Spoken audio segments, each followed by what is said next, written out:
So tell me, what are some of the pitfalls? What are the things you really wish they didn't do? Goals is probably the biggest area where an otherwise qualified applicant doesn't get in. If you are uncertain about your goals, or if you feel like you're reaching or making something up, just ask yourself, if there was a hiring manager, would this person want to hire me? You can tell when somebody has just a genuine sense of self.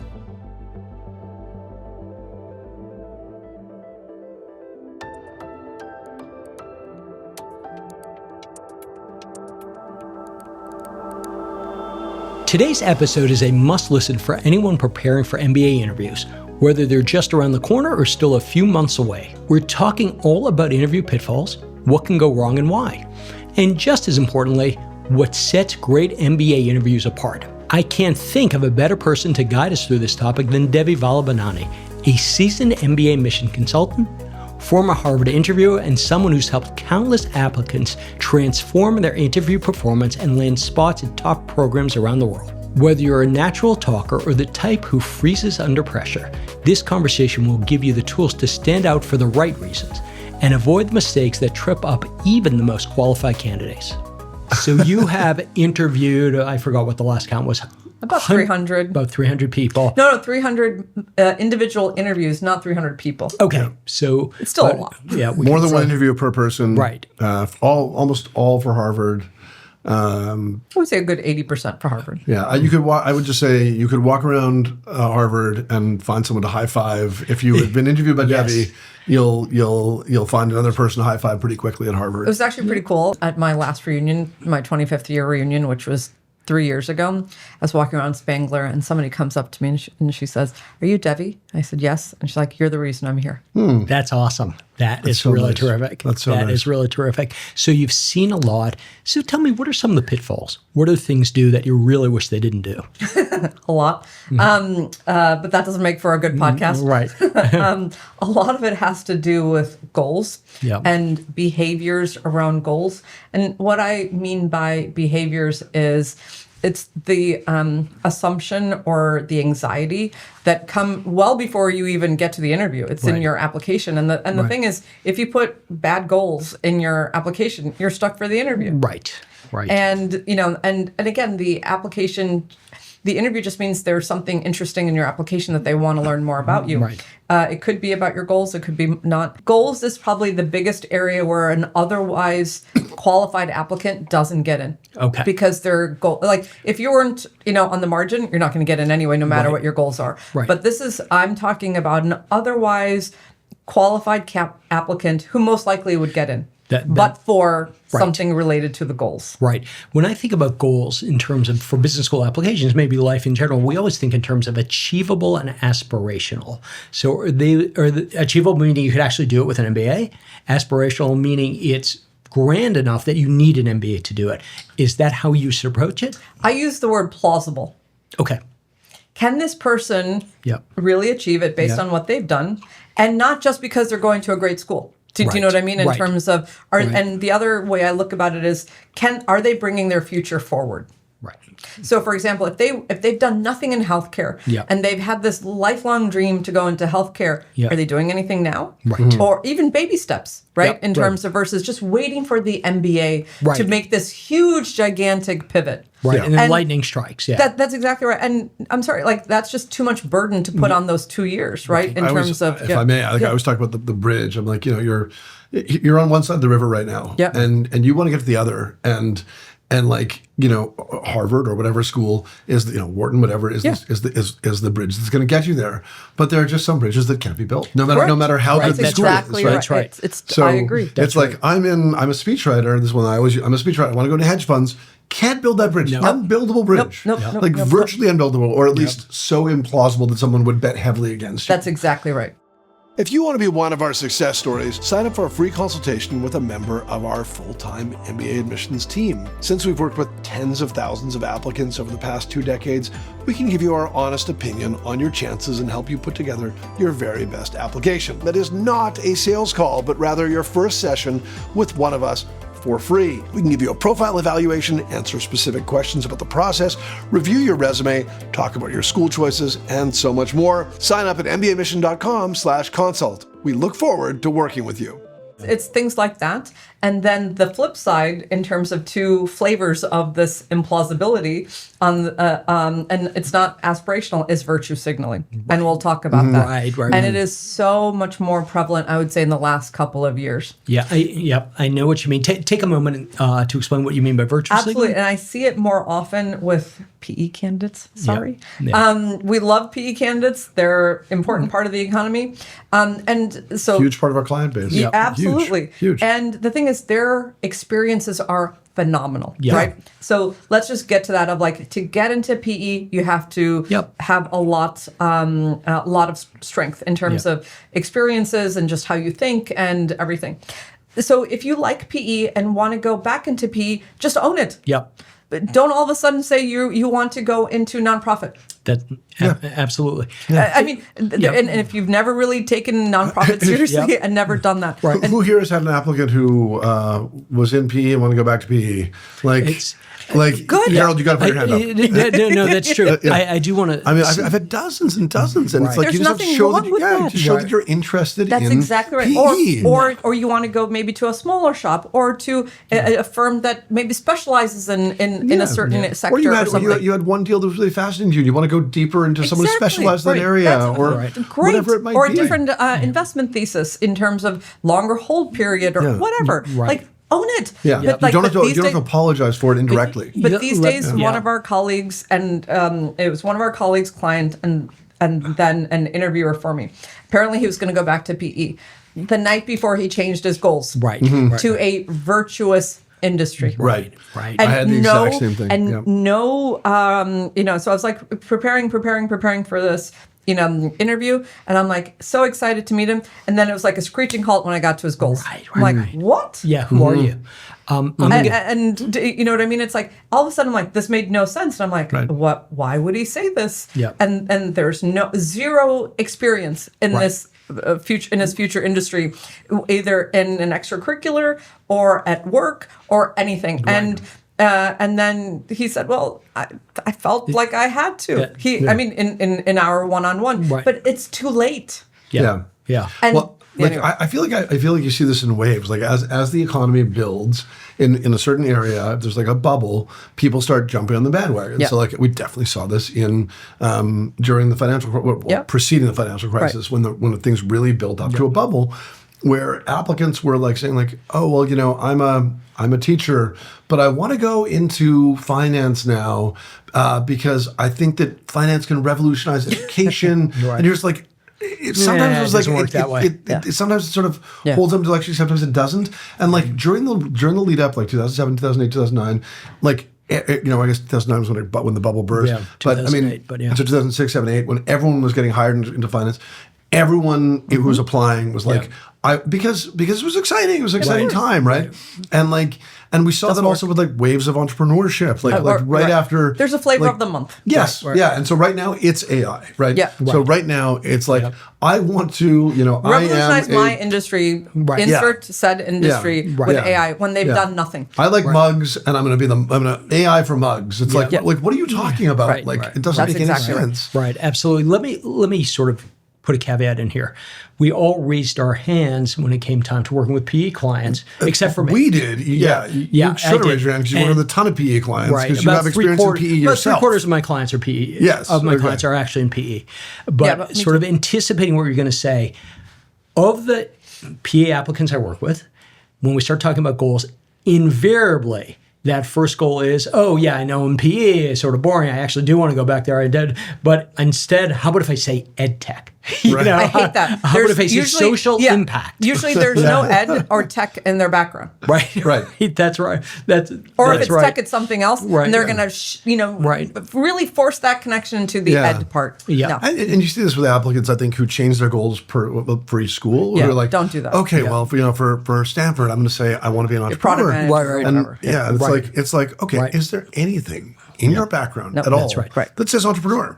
Is there anything? No. It's just so implausible. Well, that's where we started too, where Jeremy, you talked about how an MBA can be a bridge, and sometimes there are bridges that can't be built. MBA can help you with a lot of things, but it's not a miracle. I often say to people like, okay, just if you are uncertain about your goals, or if you feel like you're reaching or making something up, just ask yourself, if there was a hiring manager, would this person want to hire me? Like, would it make sense for my experience to be applied to this field? Yeah. And if you can't get there, if you think, and if you don't know the answer to that, find a hiring manager. Like go on LinkedIn, find someone who works in this area, and ask them, or find an executive in this area. That's exactly right. Right. Yeah. So. Okay. So virtue signaling. Yep. And then the other kind of category or something I've noticed is when the goals aren't ambitious enough. Okay. Right. Okay. And so in this case, the bridge isn't stretching across the water. The bridge is just like, it's like 4 feet long. Yeah, you can walk across it right now. Or the bridge goes back to the same side. Yeah, that's exactly right. Or there is no bridge. It's a hop. Yeah. Right? It's like you don't need a bridge. Right. I've seen this a lot with, I love my job and I want to go back to it. Yeah. Okay. And that's fine. Yeah. But are they sponsoring you? Right. What do you know your path afterwards? Is there kind of precedent for this? What skill development you need to get exactly there? Right. Like how are you going to grow? Yeah, and what do you need in MBA? That's exactly right. And the thing is, there are I don't think any business school is going to say, like, are you sure you want an MBA? Like in terms of in the interview, right? Like in terms of, but of course it's going to go, especially if you are not showing any curiosity for anything else. That's right. Do you know what I mean? Right. You're going to talk about your little job in your little industry, and that's it. You have no curiosity for, like, you know what? I am going to go back to my old job because right now we are on the forefront of really expanding this office and this function into something else and being way more strategic. So by the time I graduate, they're going to work on the kind of the 5-year plan. And by the time I come back, I can really take on, and have this, I can be a VP or I can, okay, then great. Yeah. But that's not what happens. Or it's just like omitted. It's like, I'm in consulting and I want to go back to consulting. And it's just like, no, you still have to paint a picture of it. Like you don't realize, sometimes people don't realize that they're not talking about, what types of experiences excite them, or that's right. What kind of skill development they need. Like they're like assuming that the admissions officers can read this and go like, yeah, I get it, consulting. Right. Sure. No, that's right. I was just going to say skill development is exactly what business schools are there to help you do. Correct. So you have to think quite deeply about, there's a lot of analysts and associates in consulting firms or investment banking, whatever it is, who go to business school. What happens next? Yeah, how is their job different? What has happened at business school? That's exactly and you have to be able to communicate that. And I see this a lot with consultants, unfortunately. Yeah. And that's fine. Listen, it's expensive. If you're getting sponsored, more power to you, but have a plan for afterwards, right? That's in terms of maybe you come back, you put your time in, but in that time you're going to really, specialize in fintech and be a leader in fintech in your firm and really bring that, because your ultimate goal is to be a CEO of a fintech That's right. company. So that's what I'm saying. It doesn't require that much development. No. I mean, it needs some that's what I'm saying. Just in terms a of little bit of introspection and thought about what fits for you. That's exactly right. That's right. I mean, you want to create some nuance in what you're presenting, but it doesn't, and no one's holding you to it. This consultant, that's exactly right. In the end, is like, look, I could go into fintech. I could be happy in consulting. I could just work my way up the ranks. It's like, okay, like either of those is fine as long as you believe in them. Like, just don't tell me that it's like fintech or consulting or ed tech, because I really want to revolutionize education in Tajikistan. And the reality is also, don't tell me you want to go to business school to learn strategy. Correct. That doesn't work. That's but I'll exactly tell you, right. you probably do need to go to business school to maybe get leadership experience. That's exactly or to get operational or experience. even industry experience, right? In terms of like the tech side of everything. And so and it's sad when people's interviews implode because of goals. Right. Because that is the one part that's on you. Right. Do you know what I mean? True. That just means you haven't done the homework before you get to your application. Right. And sometimes people can overcome it in their interview, most likely not. Yeah. Yeah. And so it's sad because most likely you would have gotten in. And then, so what do you do? Reapply? Oh, I refined my goals. That's not enough. That's right. So it's really trying to, I say this to prevent problems. Right. And what I would also say to you is many applicants, I think, don't give the admissions committee enough respect. And what I mean by that is this idea here, they're going to go up there and they're going to tell the admissions committee something that only they know, because the reality, the admissions committee member is not familiar with this thing called artificial intelligence. I've never heard of that. Yeah. And the reality is you have to go in there assuming you're going to have a very smart conversation, who's somebody who's very smart, who can push you and really wants to understand what you want to do. I think that just not to beat the drum too hard on the virtue signaling, but I think it just becomes a proxy for purpose with some people. It may not be that they're totally trying to virtue signal. It's like, okay, well, I was a speechwriter, and how do I apply that? Okay, I'll be a consultant to governments abroad. Like, okay, this is showing some sort of like impact, but like, is it plausible? No. Right. But it's like, I need something that shows purpose. Right. So I'm putting it in there. It's like, you have to actually think through the plausibility of it. Yeah. And maybe you're trying to do a backflip to get there, but I don't think it's all doesn't matter. Either way, it's wrong. But I think it's like, it's not only about virtue signaling. Somebody's just like, I don't know, I've got to have some purpose. I understand. And the way I view it is, it's not so, it looks like virtue signaling. Like, I think it comes from purpose, but I also think it comes from this anxiety of trying to be different. Mm-hmm. Yeah. I don't want to look exactly like every other, PE wannabe. Mm-hmm. I want to look like I have purpose. Absolutely. And what's funny with that is that like, I think it's about 17% of the class at HBS comes from PE, and like 17% goes back. Exactly. And so it's like a lot of people are coming in and going right back, and they know that. That's what I'm saying. Like, there's nothing wrong with that, especially if you've done well and you've really worked hard and you're sponsored. And own it. You've done interesting things. It's an interesting job. Exactly I want to hear more about it. You can tell the people who love PE and who really think kind of in a much more strategic sense of investments and portcos and investment thesis and economy. Absolutely. Or they'd want to tweak something else, in their kind of post-MBA role. And you're like, great. This person owns it. Yeah. And so and they don't worry about, how am I going to be different and this and that. That's just, it's like, how do you be different? Be honest. Right. We talked about one major pitfall. I think we have dissected this one in full. Yeah. You are the host. Do I have your permission to move on and talk about Hallmarks at this point? What's your name again? Okay, Jeremy. Yes, by all means. Okay. Can we talk about like where we think people do exceedingly well? Yep. You can tell when somebody has just a genuine sense of self. Right.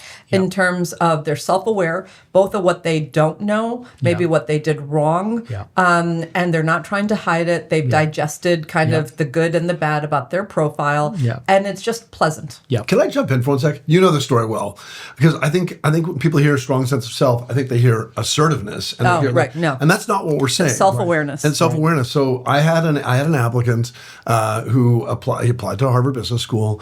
I still had my office in New York at the time. I met with him in person. I did an in-person mock interview, and he was one of the driest people I've ever met, and he was an introvert. And when we finished, he said to me something about his introversion. Is that acceptable?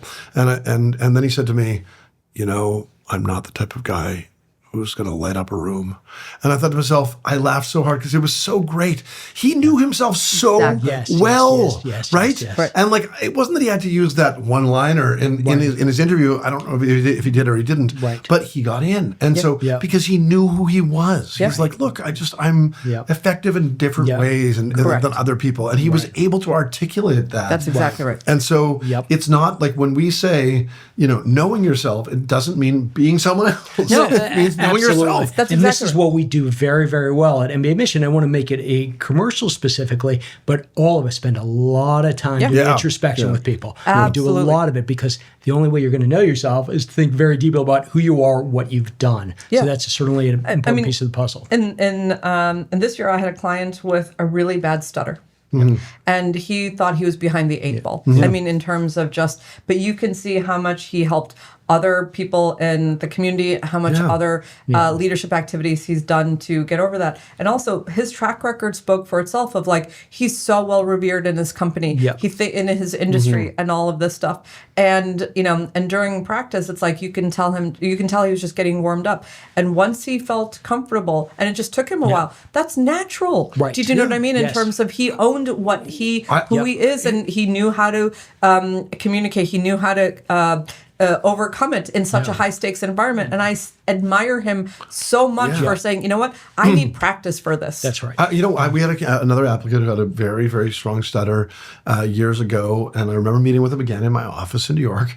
And it was just something he was not going to overcome it in a 30-minute interview. He was going to stutter, and he was going to stutter really significantly. And we just said, look, what are we going to do? We're going to add it. We're going to pile on pressure on him and say, you can't stutter. Right. So we were like, just go in and tell your story. Yeah. And he had, again, a wonderful story. He had helped mentor other people with stutters. Yeah. I believe he was like on the board of an association nationally that sort of like a lobbying board for something had something to do with with stuttering, and he got an award, and he was there, and he's happy. I'd love to look him up actually and see where he is these days. Right, just didn't matter. It's not about like walking in and delivering an oration, exactly, like walking in and giving the Jack Nicholson speech from a few months in or something like that, which I think I just completely dated all three of us inadvertently, because all of our listeners have not seen that movie.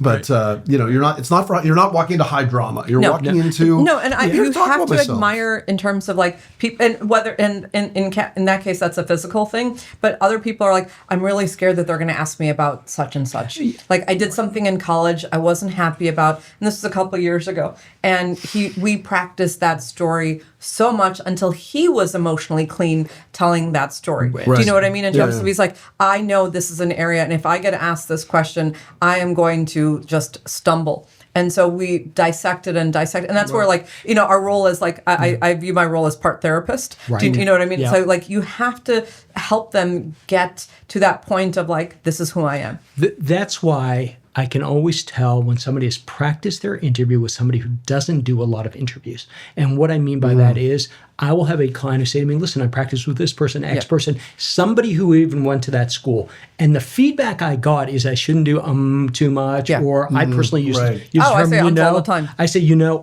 the time. And the reality is that's not the type of feedback you're looking for. Not at all. That's artificial. Not at all. Yeah, it is. Yeah, they're not expecting that you are there to deliver a scene from a movie where everything crackles, and that's just not the point, and that's not true to being yourself. That's not self-awareness.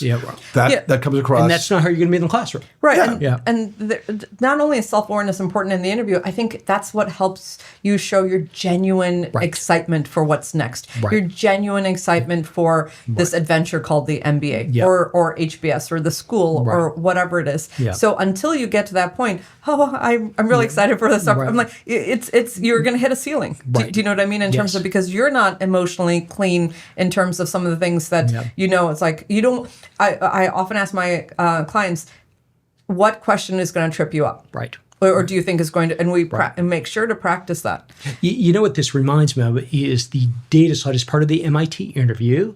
There's a couple of pre-interview essays, one of which is the data slide. And specifically, you're supposed to bring a visual with you. That is a piece of data and people forget the second half, that is really important to you. That is something that actually has changed your thinking in one way or another.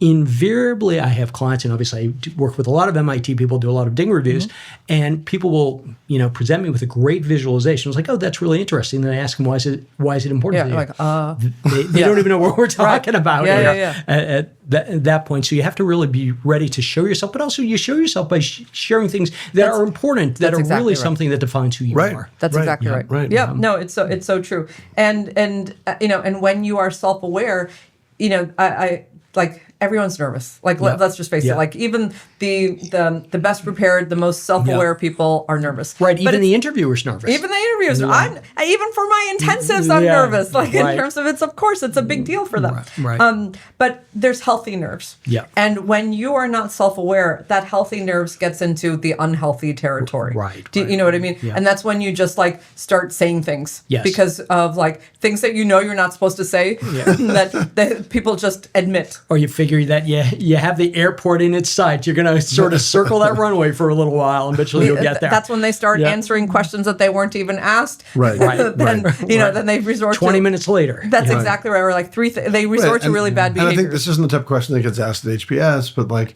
a lot of schools just start with like an opening question. Like, tell me about yourself. Yeah. And you get someone who's like, starts with like, birth or even their grandparents and like takes them through every line of their resume and then takes them and then anticipates they're going to talk about why MBA, tells them their short and long-term goals, tells them why they want to go to the school. And it's like a 12 or 15 minute, like it happens where I'm like, it does. I'm like, and where people, I often I say to people, like, listen, when I work with them, I'm like, I want to talk to you. It depends on the schools they're applying to, but I'm like, I want to talk to you before this.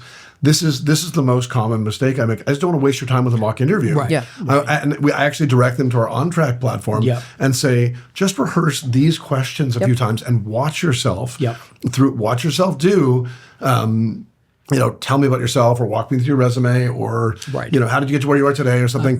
Walk through your goals, your short and long-term goals. Walk through your why this school, and just watch them. And then, I'll give you some advice up front. Right. But like, I can save you a wasteful mock interview by you just doing a little bit of practice on the front end, and then we can get there, because it's so everyone bombs that the first couple times. Right, like, that's right. Everyone. Don't bomb that in your interview. Right. Let me key in on one word here, which is a little bit of practice. Right? Yeah. That's a phrase, which is this notion here. Whether we as mock interviewers or actual interviews, there is nothing more off-putting than somebody who's memorized their response to some of these questions. It's miserable. It's you feel like you're talking to a robot. You feel like you can't penetrate the person's world and understand who they are. It's not a dialogue then. No, exactly right. Yeah. And how will you perform in the classroom if you've had to memorize even something as simple as this? And I'm going to shout out also to our international applicants. This is particularly concerned with non-native English speakers, for the simple reason that, God, again, you've had to memorize this. Is your English not that good that you can't even have a conversation around it? But some other hallmarks, Debbie. Or like, I'm sorry, one other thing with in the memorizing world these days. I mean, I do mock interviews, and you do them through Zoom, and I'm like, can I interrupt? Are you reading something off the top of your screen? Right. With Zoom, it happens all the time. Yeah, and it's like, I'm like, that is not going to impress anyone. No. They're like, I have notes. Why do you need notes? Right. It's your life. Exactly. Why do you need notes? It's your life. And even to go one step further, I mean, it's so ridiculous. We even have word from admissions committee members that right now they're asking questions and they see the person putting in ChatGPT and then reading the ChatGPT. And that sounds so insane. It's like a layer of insanity on insanity. Yes, that has happened. Particularly for some of the video questions where you're given 20 seconds, 30 seconds, whatever it is. That's right. Yeah, and that's not going to impress them. Someone's picking it up, you're not getting in. Well, that's a pitfall. Yes. But what isn't a pitfall? I love when you talk about that on the show. Like, you always talk about like being nervous and stuff like that. Yeah. But like on those video interviews, they're high stakes, they're a little unpredictable, and if you have a minute to answer a question and you're only 55 seconds through and you haven't timed it well, it's like, that's not the end of the world. Like, no, Bruce, it's not. Bruce talked to us on our show. Bruce from the admissions director at Yale talked about, like, I believe he talked about our show. He talked about, like, some of his favorite answers come from people saying, like, oh, and I'm just about out of time. Thank you very much. Exactly. Like, gotta go. That's fine. That's just as much being who you are. Absolutely. Right? As you answering in a really crisp way. Yeah. No, I think that's true. So other hallmarks. I think other hallmarks are when people are so open-minded to the process of MBA applications, as opposed to, I want this one school and this one school only, and my life's going to end if I don't get in. Right. And all my friends are going there. And it's like, there's so much drama about the outcome. Right. And they're not willing to put in the effort for the process to get to know them, get to know the school. They're just applying based on the reputation or the brand versus, is this the right fit for me? Number one. Yeah. Number two, they don't view the whole application process as an internal journey. Right. Yeah. And when they don't, the interview is going to feel really jarring. That. We've all had clients like that. That's exactly right. And more and more, I literally, like in consults, I say, well, just tell me what to write and I'll write it. Just tell me, or in interviews, just tell me what to say. I'm going to say it. And I'm like, I can't. Yeah. I can't. It's your voice. It's your goals. It's like, it's not me. Yep. To that first point, about really kind of knowing your purpose, knowing your school that you're applying to, like, I would say that's a major pitfall. Now, HBS tends not to ask why HBS, but most schools do. And if your answer is superficial, if you cannot get through, like, again, that bridge, the bridge is the school. Then if you can't build that bridge, if you're like, well, I really think Columbia's super. I really want to be in the value investing program. It's, in the center of the world, global finance capital. It's like, so that's where they want it. It's like, that's not enough. No, like that, those are just, that's just highlights. That's the headline. It's like, you looked at the website once, If you can take it a little further. Why? Right. Which professor would you be interested in the value investment program? Or would you want to do an in-session internship in the value investing program? Right. What else do you need to become a better investor? Right. Why is value investing even interesting to you? What other things you need outside of investing to be a better investor? That's exactly.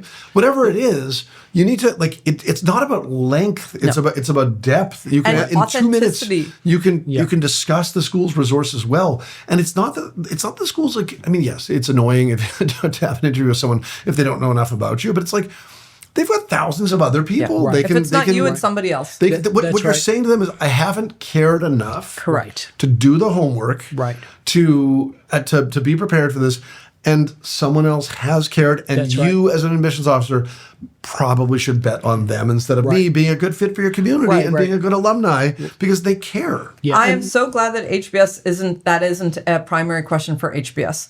I am also very glad it's a primary question from all the others. I think the reason why HBS doesn't ask it is I think they realize that so many people will be like, well, the case method. No, that's what I'm saying. They don't need to. No, I know. Right. That's what I'm saying. I think they recognize that it's going to be a ton of it's going to be canned. It's going to be the same stuff. The way it's bifurcated, I'm totally fine in terms of the authenticity and everything, because HBS cares more not about why HBS. They care what you're going to do with it. Right. They care more about the goals, and you know what I mean in terms of, and that's why we started this podcast today. Is that's where otherwise qualified applicants most likely would have gotten in, but for the goals. But it's also just as important to go that extra step. If you're going to spend all this money to go to a school and you don't know why, that to me is just it's more. It has to be more than the degree. Yeah, what I tell clients, I know all of us tell clients, is it's fairly easy, a little cumbersome, but fairly easy. Go off and speak to actual students. It's amazing what you find out. Amazing then what you bring to an interview. Students, if you've already spoken alumni, to somebody. Absolutely. Even definitely. People in terms of maybe there's an alum who's in another department in your employer who went there, right? That's it, particularly summer associates floating around. In fact, that brings us to the conversation that you had with Bruce Mullen and co from Yale, where they do not look if people have actually visited the school. They simply don't look because that can be a burden to some people. But speaking to somebody is costless. It really is. If you have friends of friends, you have Zoom, you have all the admissions chats. There's so many opportunities now to engage with school. You don't have to visit. Doesn't mean it's bad to visit. Right. And I always say to someone, if you're in New York and you don't take the time to visit Wharton, they are going to look at you like, this person does not want to be in Philadelphia for 2 years, and we just can't trust this person's going to accept our offer.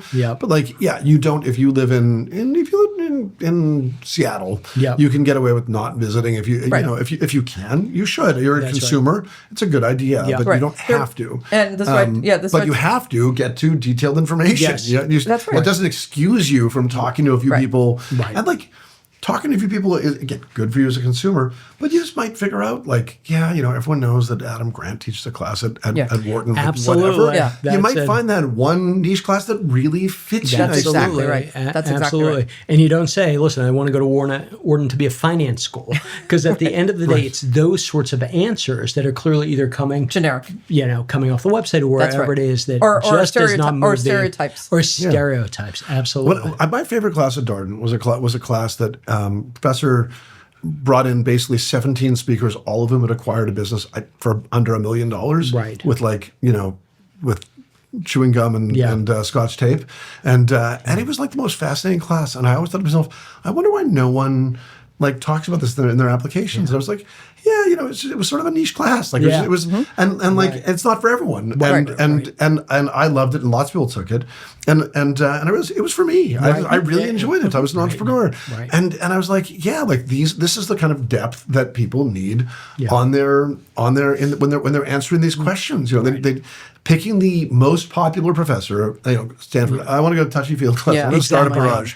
It's like, come on, it's not that you can't mention those things, or you just take it further.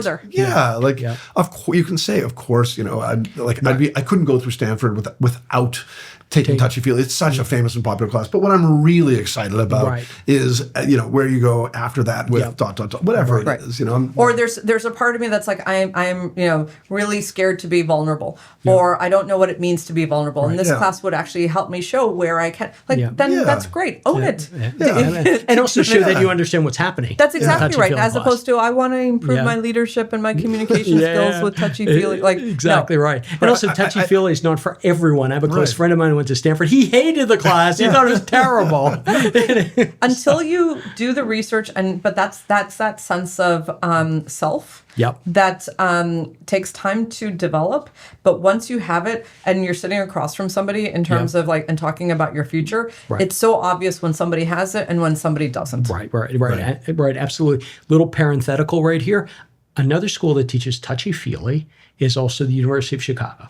And apparently they do a very good job with it, but they also really bristle at this notion, I want to go to Chicago to be a vulnerable leader. Exactly. I'm going to Chicago just to be a finance person. Well, every school has this cliche. Like if someone writes the Nobel Prize winners in Chicago, it's like, they know that. It's just like you don't need to puff them up. It's not that you absolutely can't say it, but certainly just don't. You can acknowledge it if you want. So you can say, look, Richard Thaler or whatever. Right, exactly. But the reality is, it certainly doesn't make for an interesting interview. No. And I think when we think about someone interviewing you, you also have to recognize these schools are building communities. They're really interested in having people there who they want to have there, and the way that you really communicate that, like no other way, is through an interview. Or it looks like you're just going through the interview and you're and this school is your backup. Right. In terms of, and so then you'll be passion for them, a lack of detail. That's exactly right. In terms of, it's a great. I've seen this from lots of interviews over the years. Interviewers will say, most people prepare for why are school, but they'll take it a step further and be like, so, what kind of clubs are you interested in joining? Like, what do you feel like you can give back to the school? And people are like, deer in headlights. It's like, I've gotten just enough to talk about why our school, and that's it. And I don't really know what's going on. Or again, I think kind of like you said, a little bit of a poke on this. It's like, oh, cool. So you really want to be in the family business club? What are some activities that you want to do? Well, the Family Business Club has so many activities. It's like, right. Exactly right. Exactly right. Listen, I also sometimes suggest to my clients to use these questions to share something that is actually quite interesting about yourself, but there's really no opportunity. So, for example, if you're a great piano player, well, many schools, if not most schools, have great bands. What else do you want to do at this school? Well, let me tell you, I happen to be a great piano player. I actually had a classmate of mine who had sung on Broadway, which is sort of cool. It was where she was in the automotive industry. Yeah, never thought those two things would go together. But in any case, use the interview also to sort of highlight those things that truly are unique and not academic, and just, again, makes you for an interesting person. Well, Brett, I think, look, a program, an interview that is kind of broad and open, an open interview where they're going to ask you just they haven't read your file, and they're just going to ask you talk about your accomplishments, tell me what community activity you've been involved in. It does allow you to play to your strengths. You shouldn't. You still have to answer the question. You shouldn't be. But I always say to people, kind of go in with a bit of a mental inventory of some of your major experiences, and try to answer with something new each time, if appropriate. It doesn't matter to say okay, I talked about starting mbaMission in question one, I can never talk about it again. It's like, no, but if you can, if it's appropriate, talk about the hockey coaching you did, and talk about the being on the board at XYZ, and obviously have your angle and respond to the question. So try to work to your strengths, and if you can share something personal, something for the community, great. Get them a really well-rounded, picture of yourself. Right. And that also, I think, can really be something of a landmine. Tell me something interesting about yourself. You also have to understand where you are in the world. That's exactly right. I ran a marathon. Isn't that great? I ran a marathon. The reality is, not anymore.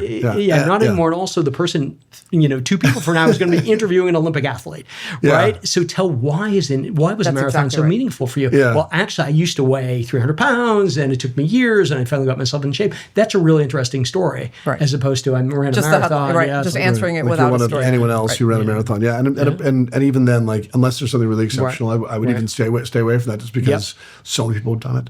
And also, don't tell me you're a foodie. Oh my God, you're a foodie. It's that means you have some disposable income, and that means you like to eat. No, but I would just say this. I think anything where you have a truly, truly inordinate passion. Okay, so foodie, I agree. But if you truly are a foodie. You don't just like food. Right. Like I remember someone years ago. I can't remember actually what I think the item might have been like street tacos or something. Right. Like that. Right. And I remember that. I think. And went out and tried every single street taco and ranked them and had a Twitter account about it and it was just it took this to basically every street taco in LA, right, which is an enormous number of street tacos. I don't know the street taco culture, but I'm going to go with many different carts.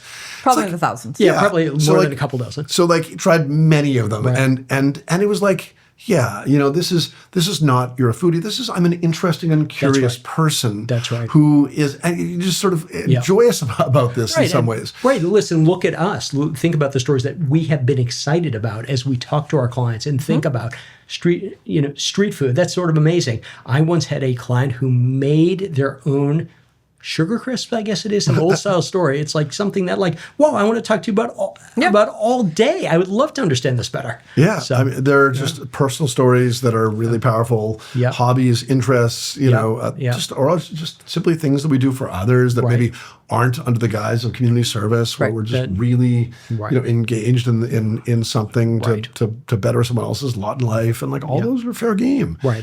You don't have to do the opposite we're talking about, which is just keep hammering work and for years people were I think people have been a little disabused of this myth, but for years was well, why are you asking that? It's not business. Right. It's not I think business. we're past that. Yeah. Right. I think other hallmarks, Devi? No, that's really in terms of the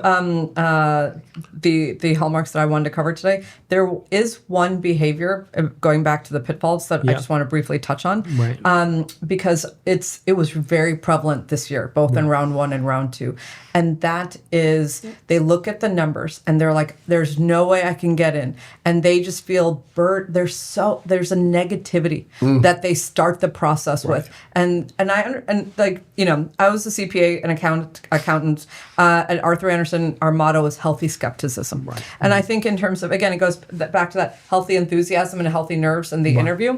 I think these days there are, for whatever reason, maybe they were my clients, maybe it was just, the generation this year, whatever it was, but I had a significant amount of people that just didn't believe they would get in. Yeah. And that they were the ones that wouldn't get in. Right. And that the odds were stacked against them, despite stellar grades, stellar scores, stellar undergrad. And they've jumped one hurdle already. And they've gotten interviews. Yeah. And you can probably tell that they imploded somehow in the interview. And also, as a former interviewer, I can tell when somebody's negative, when they're just inherently negative. Yeah. I think some of that comes down to kind of what Harold said before, take advantage of opportunities to meet people for it, because then you'll disabuse yourself the notion that everyone who gets in is vastly superior to you. Right. You realize they're kind of the same. Right. But again, this year, that negativity is just, and then, they'll, on the day of decisions, I wouldn't hear from them. I'm like, oh my God, they didn't, so they clearly did, if I didn't hear from them. And it would be 3 weeks before, and they said, I just couldn't deal with the rejection. And yes, I understand that this is something that you want, but they're so wed to the outcome. They're both wed to the outcome, and they're convinced that they're not going to get in. Yeah, it's just it's a no. It's a no-win situation. These two don't intersect. Do you know what I mean in terms of But it is a phenomenon that I witnessed. Unfortunately, too many times this year. And there's nothing that I can do for them, because if they don't believe that they have a chance, or they don't believe that their application was absolutely solid, and even though it objectively was, I can't create belief. Do you know what I mean in terms of absolutely. And this year it became a self-fulfilling prophecy, unfortunately. Yeah. So interesting. Yeah. I mean, I think look, it's a high stakes process, and I think this is we've got a bunch of brand has become everything. All these I think this generation has gone through that intensely in the college experience, application experience. Right, that's right. And so I think they've been trained from a young age to have anxiety around the school you're going to get into, not sort of realizing that everything resets after college, and then everything resets even after business school. Absolutely, your first job, and no one really cares that much after that. Go if they don't get into HBS. What I tell them is go to school XYZ and make sure you're the best candidate, best student. Right. In terms of versus maybe you would have been an above average student at HBS. go to that school and be the best student there. Right. Yeah. One other point is this notion here, and I've had a professor say this to us, if you're still talking about the fact you went to MIT Sloan or you went to HBS, if you're still talking about that 10 years into your career, the only reason we're talking about is that our job, right? Exactly. Your career has gone very poorly. Or as I always say, no one is saying to the person who went to Harvard, go sit in the corner and be a genius. We're going to pay you double as much as everyone else. Right. Tell us when you're done being a genius. Right. You got to earn it every day like everyone else. Yeah. And it's not a badge you can carry. I mean, yes, it's where you went to school, but after you graduate, it doesn't define you. Right. Yeah. Right. None of my classmates were like, like we talk about more as memories, but not like, oh, look, we're 25 years out or whatever. Right. Of course. Life happens. Yeah. Absolutely. All right. So, this felt like an interview. Yeah. I'm joking, of course. This is. But you had healthy nerves. You had healthy nerves. Right. And again, interview is just an interesting conversation. Yeah. So hopefully we did exactly that. Yes. Yeah. But this is Harold Simansky for mbaMission Podcast with Devi. Thanks for having me, Harold. And Jeremy. Thank you. Thank you very much for being here. Exciting news! You can now access On Track by mbaMission for free. Take our 2-minute onboarding questionnaire to personalize your learning path. Choose the free plan, and you'll have unlimited access to our complete modules on MBA application timelines, standardized testing, your professional background, community leadership, school selection, and more. You'll also get access to select lessons from our brainstorming, personal statement, essay, resume, and recommendation modules. It's a great introduction to the On Track platform and will help you jumpstart the MBA application process. Get started today at ontrack.mbamission.com.